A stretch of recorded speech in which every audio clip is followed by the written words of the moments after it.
this is an iHeart podcast. Guaranteed human.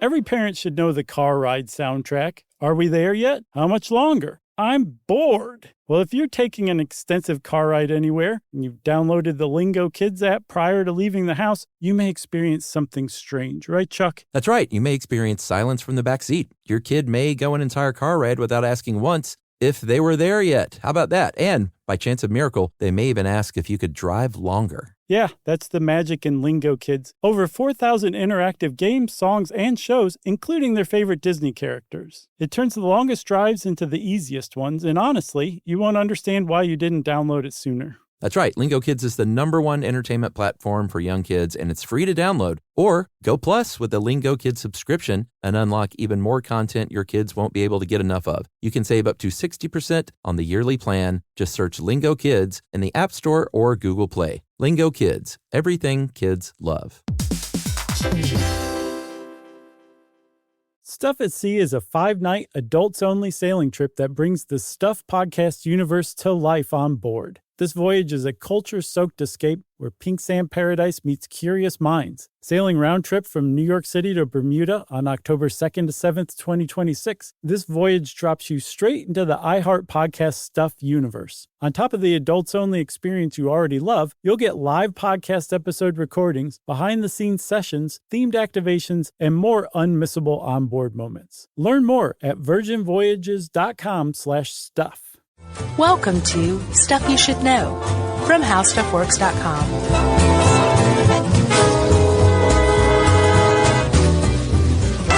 Hey, and welcome to the podcast. I'm Josh Clark. There's Charles W. Chuck Bryant.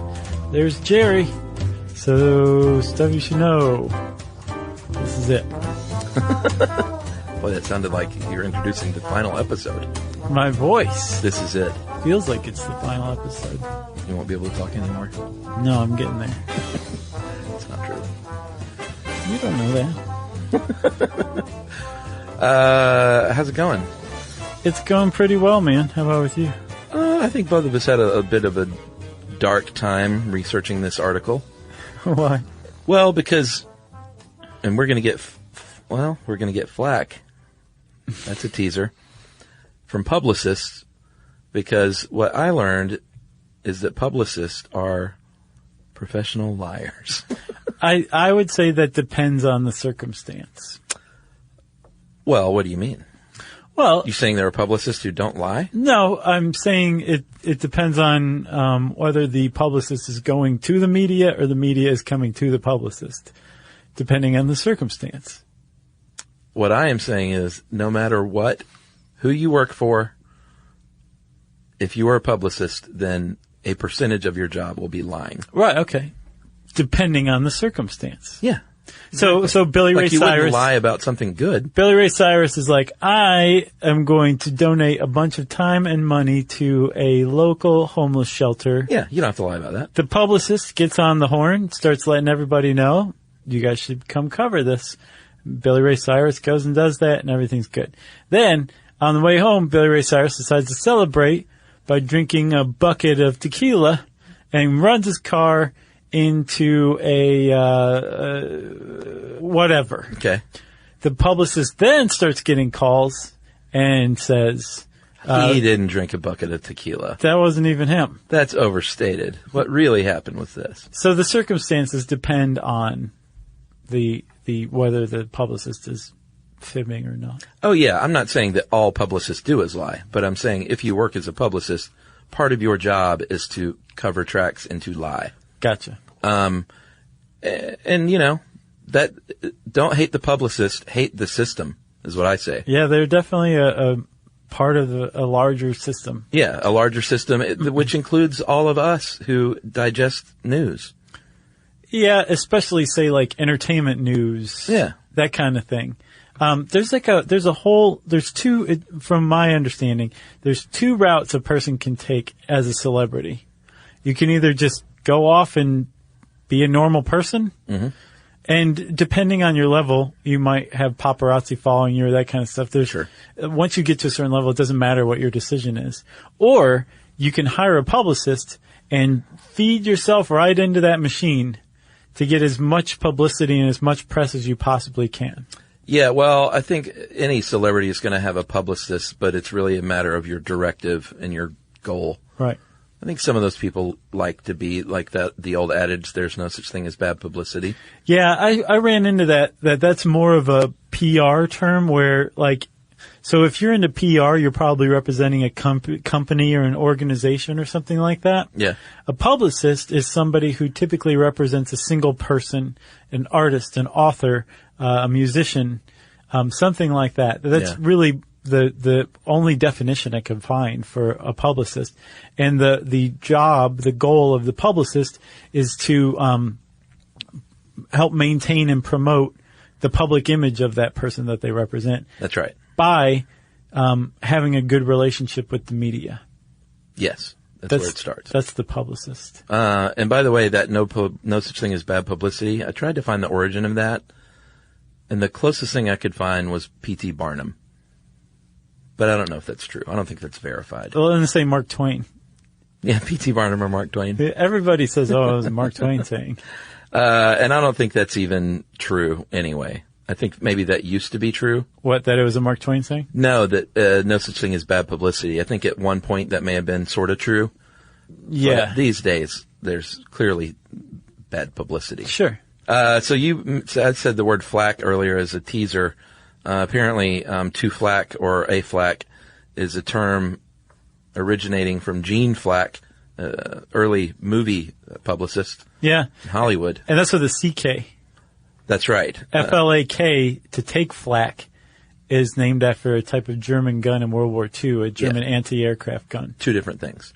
But in this case, it is a pejorative term for publicists. They don't like it. A PR flak. Yeah, you shouldn't say that to someone that works in PR. No. Or call them a liar. They don't like that either. Yeah. Yeah, I looked it up. Apparently it means that, like, you can't be trusted. You'll do anything for money.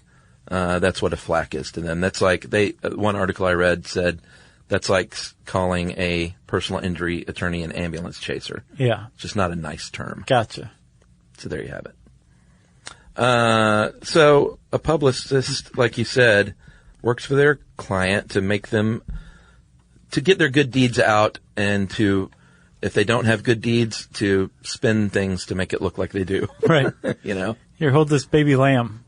Yeah. Oh, we take your picture. Exactly. And then they get photographed later eating gyros down the block. The two events were totally not connected. No. So what they do is they pitch ideas to the media, and they probably have to be good writers themselves, because a press release oftentimes is a starting point. But press releases, as we know, can get lost in the shuffle and never see the light of day. Yeah. It seems like a huge waste of time. It can be. But if you have a good publicist, they will be well connected to the media, right, to ensure that publicity blast is not lost. Right, exactly. So there's direction one, which is from the publicist to the media. And the publicist is going to have all these contacts with different entertainment reporters and business reporters and anybody that could possibly run a story. Yeah, anybody that could possibly run a story on their client, right? That's right. And they'll say, Billy Ray is going to donate some money. Why are we picking on him? He just seems like the type who would donate a bunch of money to a homeless shelter. Okay. And go down there himself and help out. Great. So Billy Ray's going to be down there. Plus, it rolls off the tongue, Billy Ray. Sure. So why don't you send one of your cub reporters down, and let's get some coverage for this. Right. And since they're friends, since these people have worked together for decades now, this reporter and your publicist, the reporter actually might respond. Yeah. And show up, or the editor, or the news producer, whoever the contact is. That's great. Like, you hired a good publicist, and now this story is going to make it out there. That's right. Because they didn't just write up a press release with a bunch of exclamation points in the headline and fax it to every media outlet they could find. That's a and bad get zero publicist. response. Yes, a publicist is only as good as their relationships, I think. Mm-hmm. The other way on that street that you were talking about is from the journalist back to the publicist. If they hear, I heard Billy Ray Cyrus drank a bucket of tequila, and ran over a prostitute with his car. They will then get in touch with the publicist, and then they go, Jack, buddy, hey, we go back a long way. Would I lie to you? Would I lie to you? So that's how that goes. And they will be more forthcoming with people who have, it's a scratch your back, you scratch mine type of scenario. Yeah, like that reporter that actually showed up at the homeless shelter and covered it and made a nice piece and everything. I'll give you the scoop. When that guy calls, he's going to get the better treatment from the publicist than somebody who ignored the pitch before. That's right. It's a lot of back scratching. A lot of back scratching. Feeding the machine. I've seen a lot more women as publicists than men, and I've always wondered why that is true. I don't know that is true. In researching this, I saw about an equal amount. I used to think that as well, but it seems like there's an equal amount these days. It seems like every publicist I've ever known has been a woman, and I just figured it's because women may be more level-headed and more able to like smooth out a situation than some big dumb guy. Yeah. But I guess the guys who are publicists aren't big dumb guys like me. I'd be a bad publicist. Oh, yeah? So what would your response be if somebody called to find out what stupid thing your client did or why they did some stupid thing? I'd say, you know what? It's really none of your business. Stop bothering me. Bad publicist. Yeah, well, that was something I ran across was, saying something like, my client needs their privacy respected right now. Sure. Would just immediately shut down a relationship that you've cultivated over the years. Yeah. That you have to give as a publicist. You are there has to be something that you give. So you better have something that will placate the reporter, but will also is probably not the truth, because that reporter will go off and write the truth about your client, and your client will have just gotten horrible publicity because of you. So it's a balancing act. Yeah, or they'll just say, let me send you over a gift bag from Fred Siegel. You like the last one, right?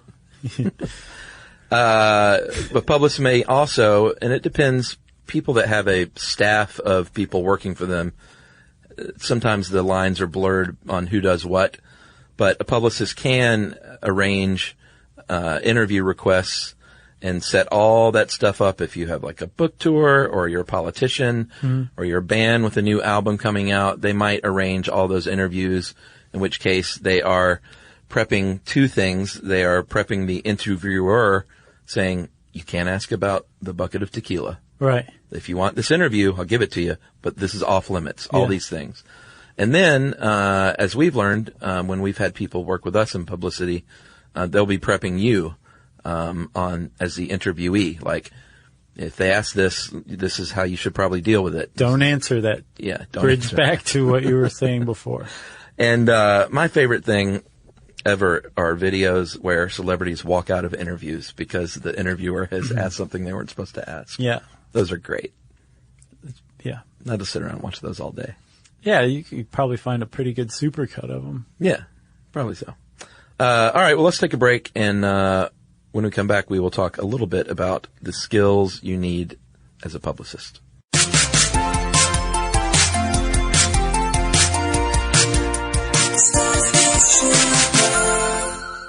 Mom, can I have Lingo Kids? Dad, Lingo Kids, please! When did we become the Lingo Kids house? No idea. Last week it was dinosaurs. This week it's... Lingo Kids! Why Lingo Kids? Because it's the best thing ever. We can play games With astronauts. wild animals, And superheroes. With more than 4,000 interactive games, songs, and shows, Lingo Kids is the #1 entertainment platform for young kids. So, no dinosaurs? And dinosaurs. Lingo Kids! Everything kids love. Download it for free.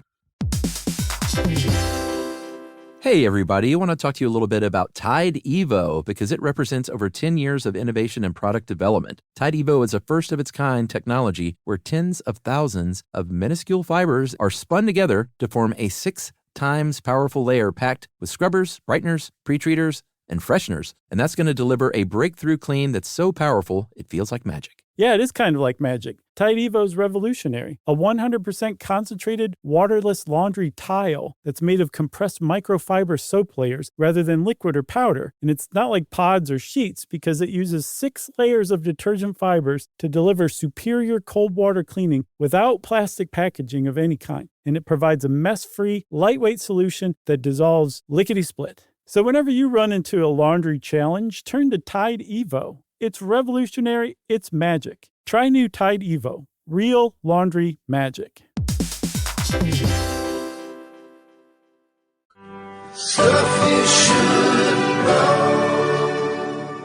All right, we've mentioned lying.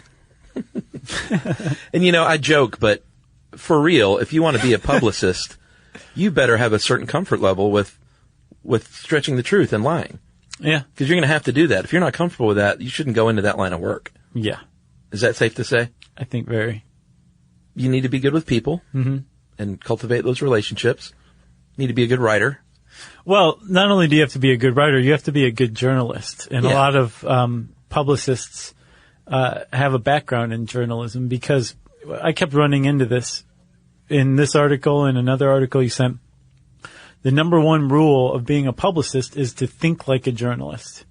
That's Even right. Better than that is to not only think like a journalist, but be able to write like a journalist too. Because as we kind of demonstrated, the publicist media relationship is a two-way street.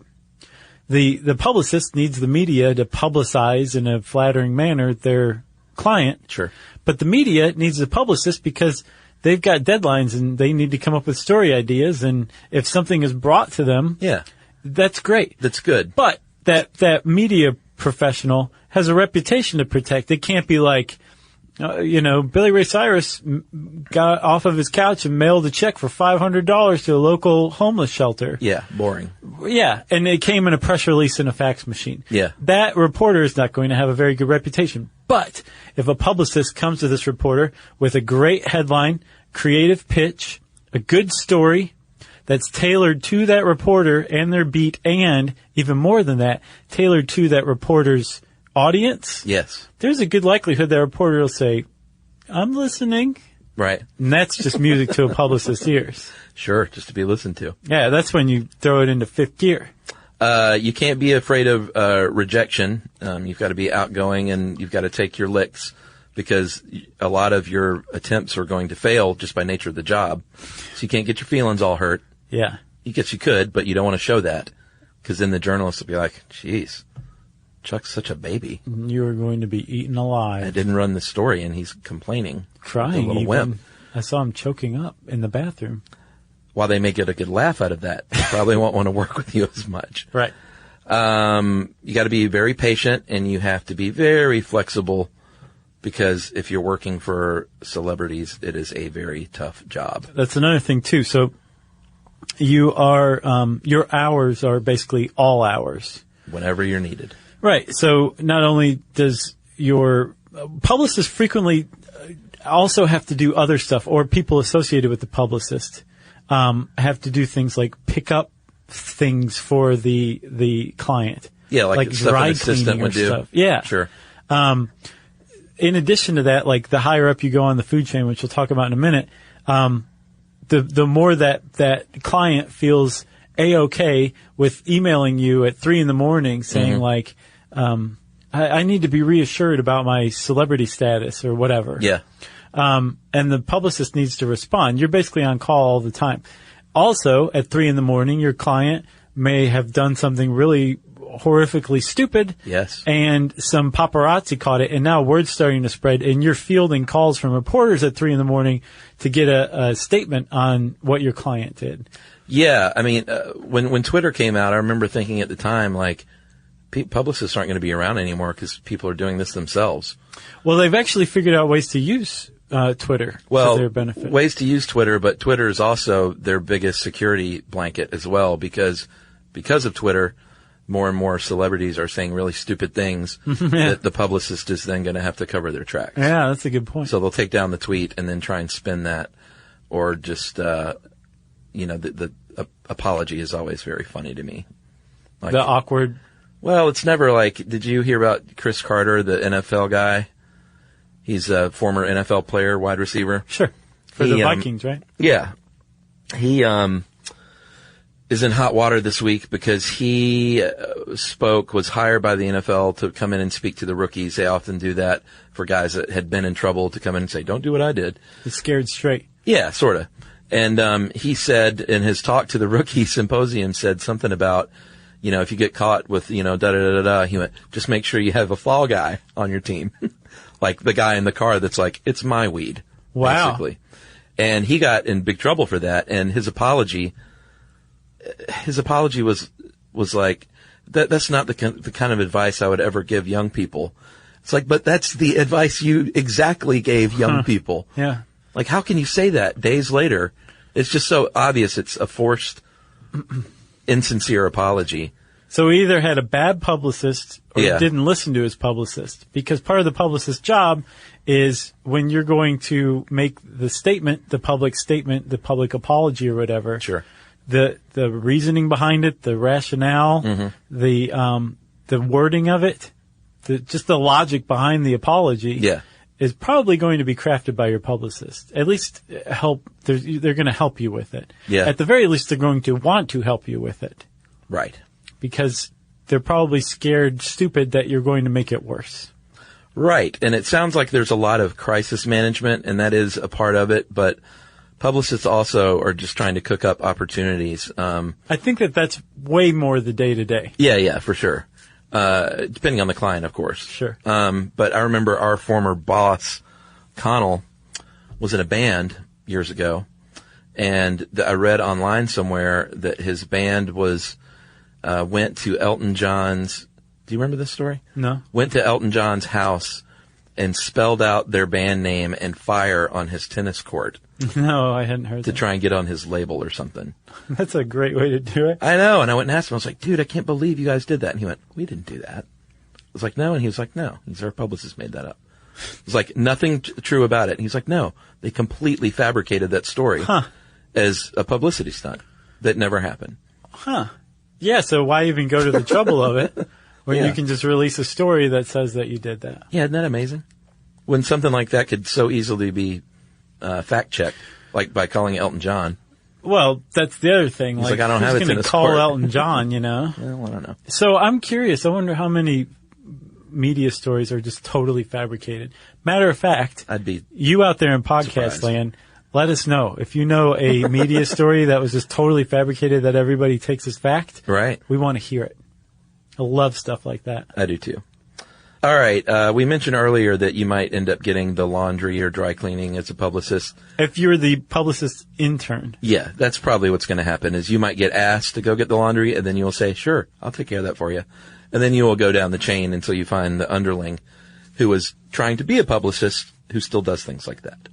Right. This person may or may not be in college, but is probably college age. That's something that I ran across. If you want a career as a publicist, you do not need to spend a single penny on higher education. No. The entire career of publicists begins as a hands-on experience. Yeah, you need to be literate. You need to probably have a knack for writing in a journalistic way. Sure. And crafting good headlines and by proxy good email subject lines. But you don't if you have that already before college, you don't need to go to college. No, like you can go and major in journalism or communications or PR, but it's not like you get that diploma, that PR diploma. And you're going to get like some entry-level job as a publicist. No, you're still going to have to work your way up. See, it says right here, I have a PR degree, so where's my job? Right. My advice is to skip college and go straight into the workforce as early as you can if this is what you want to do. You know, I feel and I hope that there is becoming a bigger understanding that there are certain fields out there are careers out there where you don't have to go to college. No. And there are careers out there where, like, you should go to a vocational school to learn that trade. Yes. That college is not necessarily this end-all, be-all that you have to spend money after money after money to get a degree that might even not be used in your field. But, I mean... I didn't need a degree to do what I'm doing. No one ever has to see it. Right. And this is a perfect example of that, Chuck. Like, to be a publicist, you do not need a degree. You need hands-on experience. You need basically what amounts to an apprenticeship. That's right. Yeah. Good way to say it. So go in and get that job in the mailroom or as an assistant or as an intern. And it would be great if you still live at your parents' house at this point because you're going to get paid like next to nothing. Yes. And you're going to be doing all the grunt work. Yes. But if you go in there with your mindset to, I'm going to learn this, I want to learn this and move up, you're going to be in the right environment for that. Absolutely. Like we said, you might be picking up dry cleaning. You're going to be returning a lot of phone calls, drafting a lot of probably not so fun press releases. That is graduated from the intern. Yeah, well, I'm talking about being like a junior assistant. Right, after you get hired on. Yeah. Yeah. Yeah, and press releases that aren't like the sexy ones, you know. Right.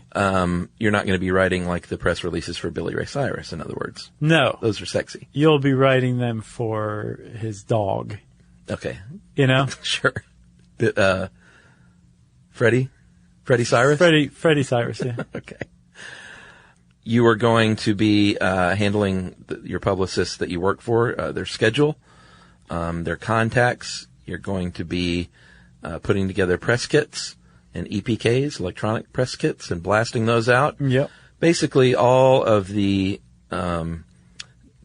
nuts and bolts of the job you're going to be doing as a junior staff publicist or an assistant. Right.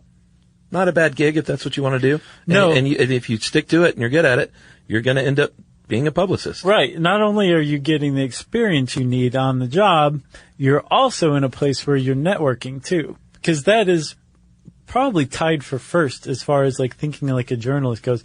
You need to be a pretty good networker. That's right. And you know what? Let's take a break and we will talk more about networking and some of the skills you still need.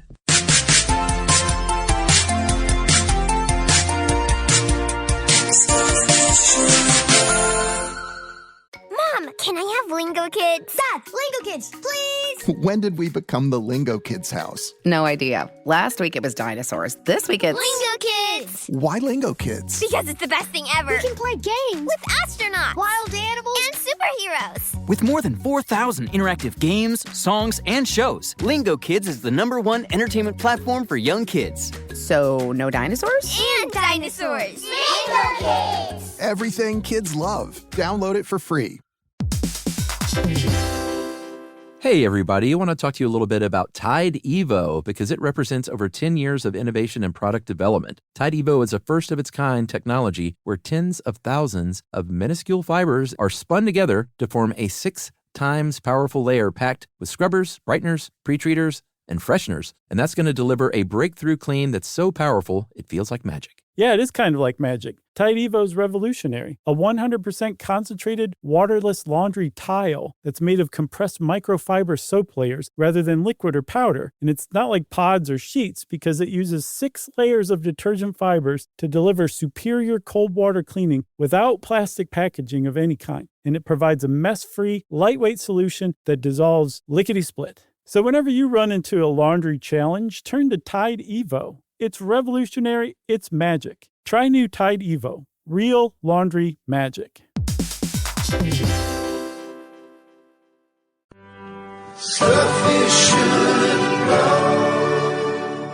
Chuck, can I make a confession?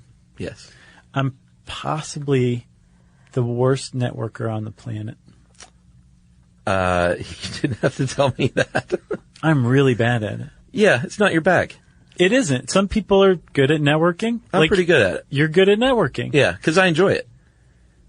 Yeah. And I don't consider it, networking sounds like just doing something to serve you in the end. I don't look at it that way. I look at it as like, I enjoy making enjoy meeting and getting to know professional colleagues. Yeah. And then later on, if I can hit them up for something or if they hit me up, that's great. But if not, it's just something I like. Gotcha. You know? So the Maybe proper I would be a good response publicist. to somebody when they come and ask you for something, you're like, oh, I saw this coming. Yeah. That's not the way to respond. Probably not. I'm trying to put myself out there a little more. Oh, yeah? Yeah. Why is that? Just, I think that's a skill that everybody should have. Yeah. All right. Instead of being like a misanthropic recluse, you know? Put yourself out there. I agree. Well, one of the skills that I don't think we pinpointed was networking without seeming like you're networking, which is sort of That was the key. what I was just talking about. And I think maybe that is it too. Like, I feel like networking is a task, whereas if I just relaxed and enjoyed it and like just communing with a fellow human being. Yeah, exactly. Isn't that what it's all about? That's all it is? That's so scary? If I just took it like that, then I'm sure it would be much more relaxing. I read a blog, and I sent it to you. Yeah. And I want to shout them out because they, Sonic Bids, SONICBIDS. Mm-hmm. It's a blog where they did an interview that was pretty insightful, actually. They did a double interview. A dual interview with Julie Lichtenstein of 37 Media and Lily Golightly of Golightly Media. And I think they work with bands and musical artists mainly. Yeah. But it was super insightful. And they said just some little tidbits here. Like, I was always curious how they get paid. And I think if you're a publicist for a person and, like, you are on retainer, then you just get a salary. Or if you're part of a firm that just works for that person. Right. But you can also just be hired for a campaign. Right. So if you're a band and you've gone to the trouble of, like, going in and hiring a producer to produce your album, Sure. and, like, you've made a studio quality album that you're proud of, you might want to hit everybody up or gather around another $2,000 to hire a publicist for a month to release that album correctly. Not a bad idea. No. And, like, just hiring a publicist isn't going to automatically make it great. No. Like, you need to say, like, can we see some of the other campaigns you've run? Sure. What are your ideas for this campaign? Who have some of your clients been in the past? What's some of the press that you've gotten? Yeah, let me see your successes. Yeah, you don't want to just be like, throw a dart at a phone book. Right. Do your research because it's $2,000 and you're an up and coming band and that's not chump change. But if you look at it as a wise investment and you do invest it wisely in a good publicist, it could make a huge difference for you. Agreed. This Julie said that they try and get out for major artists 3 or 4 months ahead of the release of the album is when they want to start their job. Yeah. So it's not like, hey, it drops next week. Let's think of some good ideas. Right. They want some good lead time. And they said that they like to work around goals. If it's like a tour, like for us going on our tour. Right. We don't have a publicist. No. But we have promoters working with venues that sort of do the job of a publicist as far as trying to sell tickets. Right. But if you are booking a tour and you have a publicist, they're going to be the ones that are getting you on the local radio stations, morning TV, getting you in the local newspaper or alternative newspaper to get you some press. Yep. And this is, I mean, if you have, this is stuff you can do yourself, but one of the things that you are hiring when you hire a publicist is their contacts, too. Yeah, absolutely. Like, you don't have the contacts, you're just the band. One of the problems is it's going to be tough for you to think objectively. Like, you're not going to understand why every journalist you talk to doesn't want to automatically do a long-form piece on how great your band is. Right. Publicist is going to be dispassionate enough. Yeah. And removed enough that they can see it objectively through a journalist's eyes and then pitch it in a way that's probably going to get better, more bites. Yeah, that's a good way to put it because the artists, we've even experienced this, is the ones who gets their feelings hurt, saying like, oh man, they interviewed us last time, why did they do it this time? And they're always great about massaging the ego a little bit and saying like, it's okay guys, it's no big deal. Yeah. Because, that doesn't do much for us anyway. Lie. Right. We got this other thing that's better. Lie. Right. The other thing they're going to be doing if they work for you is they're going to be sending you weekly or biweekly reports on what's lined up, who passed on stuff, who bit, stuff like that. Like they're keeping you informed. Yeah. You're not just like in a black hole. And some artists like to be well in touch on that stuff, and some probably don't care about being bothered. Right. You know? They just want to be on Conan. Man. Conan shot in Atlanta, 15 minutes from our house. Yeah. Where we live. Yeah. And we couldn't get on Conan. I know. And it was while our TV show was debuting. I know. You don't have to remind me. Let's talk Penny C. Sansevieri. Yeah. From HuffPo. She is the author and CEO of Marketing Experts, Inc., and she listed out 9 things that a good publicist does. What's number 1, Chuck? Can you guess? Think like a journalist. That's right. You already said that, and you were right. It's the number one rule. Number 2 rule is know the rules. Right. Got to play within the game. If you start, you can bend rules, but if you start breaking them, people have a long memory.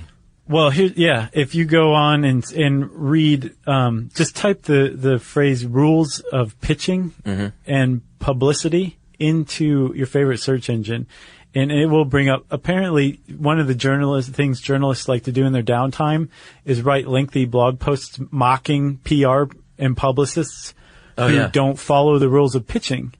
So, one of the rules is no phone calls. You just don't use the phone. Oh, all email? Yeah, especially if you're cold calling people. Like, I guess if you have a relationship with somebody, you can pick up the phone and call them, but you don't send an email blast and then a day later follow up on the email by phone. Apparently, did you get that email? That's the worst thing you can do.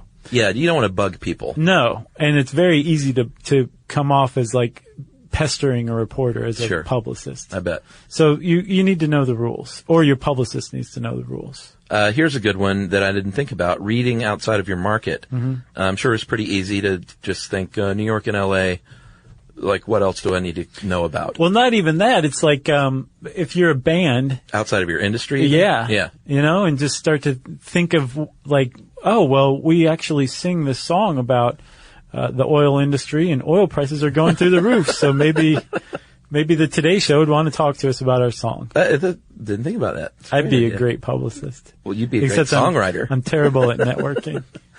Google Alerts, that's kind of a no-brainer, I would think. Understanding the importance of local media, that's a good one. Because while your artist is not going to be super stoked about appearing on Good Morning Toledo, hey, if there's a tie, like you're from Toledo, like you, then that's probably a smart thing to do, because the local media loves people that were from there that moved away. Right. Plus, or maybe they still live there. Plus, Mrs. Sansevieri makes this point, or Ms. Sansevieri, sorry, makes this point that you never know where a local contact is going to end up. Sure. Might hit the big time. They might work for USA Today in a couple of months. Yeah. It doesn't get bigger than that.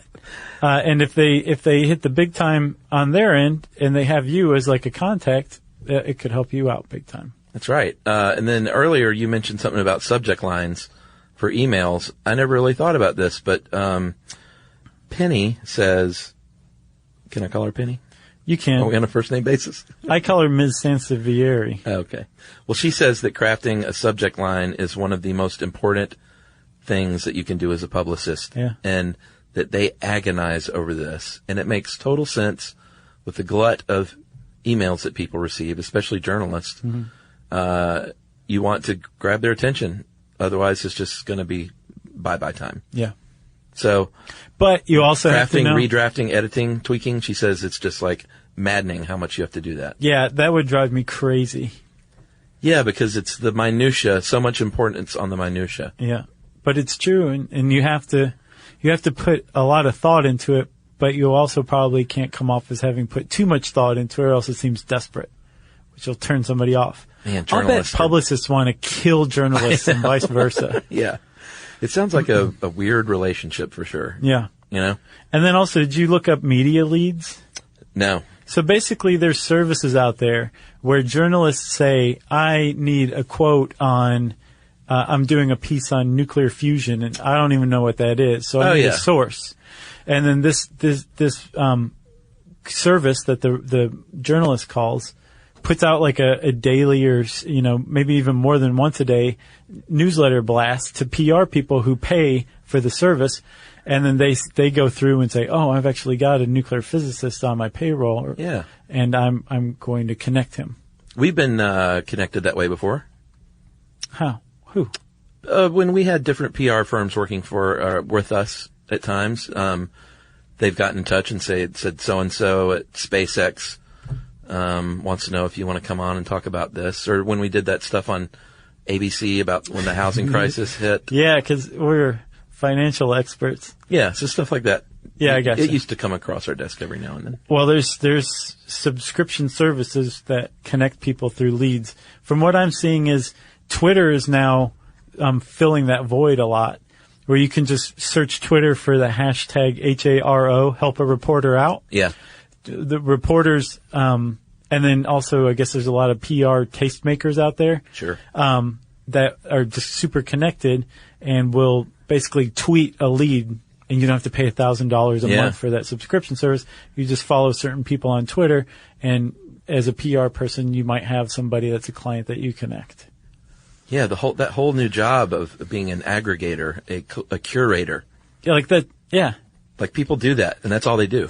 But we also live in an age where people are famous for being famous. I know. Man. I need to take back a little bit my tirade about liars. I think that what I'm talking about are people, publicists for like big celebrities and stuff like that. Okay. Like we've had publicists work with us, and I bet 80% of the clients that they work with are like people like us, where you don't have to like lie and spin. Yeah, we're always on our best behavior. Yeah, it's just, regular stuff. Like, let me find a good opportunity for you and connect you. And yeah. So I was overstating it. I think that's just the far edge of the celebrity end of things. Gotcha. Because I just got to thinking about, what if they're listening? I don't want them to think I didn't think they were doing a good job. You did a great job. Way to back off of that one, Chuck. I got one more little thing on Jim Moran. You just said moron. Moran. I think Moran. Well, not the way the French say moron. He was known as the master of the publicity stunt back in the day. Like, he did things. What his big thing was to take a saying and try and disprove it, like for a company. So he literally went to Alaska on behalf of GE to sell a refrigerator to it says an Eskimo, but I guess an Inuit is what you would say today. Yeah. He walked a bull through a china shop in New York City. How'd that go? As a stunt. I think they broke some things. Oh, He got on a horse for a politician and changed directions midstream on the horse. Like, rode it through a river and changed directions. Yeah. Like, you can do this. And then in 1959, for the premiere of The Mouse That Roared, the great Peter Sellers movie, he opened an embassy. Remember, the movie was about a small country that declared war on a big country. Because they wanted to declare war on the U.S. and then surrender and then get financial aid from around the world. Because their economy was in trouble. But they ended up winning or something? I don't remember. So. Wasn't that it? He opened an embassy in Washington for a mythical country. Yeah, nice. Speaking of, by the way, I finally saw Dr. Strangelove. Oh, really? Great movie. One of the best. It's up there for sure. Oh, man. One of the best satires, let's say. It is a great movie. Great movie. And Peter Sellers, man, just... He did great, but also, I mean, like, George C. Scott was amazing as well. He was amazing, and the guy, I can't remember his name, that played the colonel or whatever. The one who lost his marbles? Yeah. Yeah, he was good. He was so good. Everybody was Slim Chills or... Slim Pickens. Slim Pickens. Slim Chills. Yeah. No, there's Chill Wills was another, like... What? Country western actor. Chill Wills, I think is his name. Chill Wills? You'd recognize him if you saw his face. Okay. Chill Wills. All right. Of course, Chill Wills makes an appearance in the How Publicists Work episode. You got anything else? No, I got nothing else. Thank goodness. If you want to know more about publicists, you can type this word in the search bar at howstuffworks.com. And I said search bar, so it's time for listener mail. I did have one more thing. What was it? That movie, America's Sweethearts. Did you ever see that? With John Cusack and... I know you're talking about. Billy Crystal played a publicist to a pain in the butt Hollywood couple. Oh, best portrayal of a publicist was on Seinfeld. The mom from that 70s show, remember she played Seinfeld's publicist? Oh, she was? Yeah. She tried to get the airline pilot kicked out of Jerry's show, and he ended up getting him kicked off with I think it's the one where Kramer's at JFK or LaGuardia. He's making bets on arrivals, and he ends up using the Son of Sam mailbag as collateral. Right. Great episode. But the mom from that 70s show played Jerry's publicist. Kitty. Yeah. Who was also on Friends. What was she on Friends? She played Phoebe's half-brother, Giovanni Ribisi, played his girlfriend or wife. Oh, yeah. Which is a weird, like, mismatched couple. That's odd. And I think they got her to be a surrogate for them. Okay. when Lisa Kudrow got pregnant in real life. I think that's how they handled it. We have watched a lot of TV. All right, I'm going to call this one, we were actually right, and this lady was nice at a dinner party. How's that for a subject line? Okay. Hey guys, have a little story. I was at a small dinner party where the host was making his own sea salt. The topic it's one of those dinner parties. The topic of kosher salt came up, so I dropped a fact from your salt episode that kosher salt is actually just salt used for drawing blood out of meat to make it kosher, not salt blessed by a rabbi. And a fellow guest disagreed, to which I responded, I'm quite sure about this. The host then said, raise your hand if you're Jewish, and the guy that disputed me raised his hand. I felt rather embarrassed while he explained to me what kosher means and that salt also goes through the same kosher process, though he never explained how. I backed down and didn't try to defend the fact that I just told. It's not that I doubted you guys, though I jokingly said I'd write an email to complain, but it's because I feel it's disrespectful to correct someone on their own heritage. Good move. Yeah. I also didn't want to start any petty debate with someone at someone else's dinner party. Also a good move. So I decided to take in the embarrassment while he was explaining what kosher is, and at the same time eating his plate of pasta with chorizo. Hope you find this amusing. Please keep up the good work. If you read it on the show, please give a shout out to my friend Amber, who introduced me to the show, and that is from Chloe Cisse. So wait a minute, Chuck. Were we right and the guy was wrong? We were right. The Jewish guy was wrong. Because I looked it up today just to be sure. Yeah. And apparently kosher salt is kosher because, in fact, they said it should be called koshering salt. Yeah. Because it's used to make things kosher. It is not the salt itself that's kosher. It would have kept Chloe out of that kind of situation. Chloe, it sounds like you have a lot of tact and dignity. Yes. And congratulations on that. It sounds like, the guy's a bit of a blowhard. On not ruining the dinner party. So that is from Chloe in Sydney, Australia. Thank you. If you want to get in touch with us, we want to hear about all of your misadventures out there based on stuff you should know. You can tweet to us at SYSK Podcast. You can join us on Facebook.com/Stuff You Should Know. You can send us an email to stuffpodcast@howstuffworks.com. And as always, join us at our home on the web, StuffYouShouldKnow.com.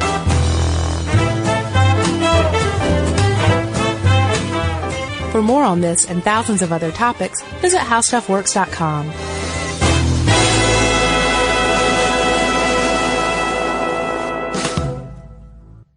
Mom, can I have Lingo Kids? Dad, Lingo Kids, please! When did we become the Lingo Kids house? No idea. Last week it was dinosaurs. This week it's... Lingo Kids! Why Lingo Kids? Because it's the best thing ever. We can play games With astronauts. wild animals, And superheroes. With more than 4,000 interactive games, songs, and shows, Lingo Kids is the #1 entertainment platform for young kids. So, no dinosaurs? And dinosaurs. Lingo Kids! Everything kids love. Download it for free.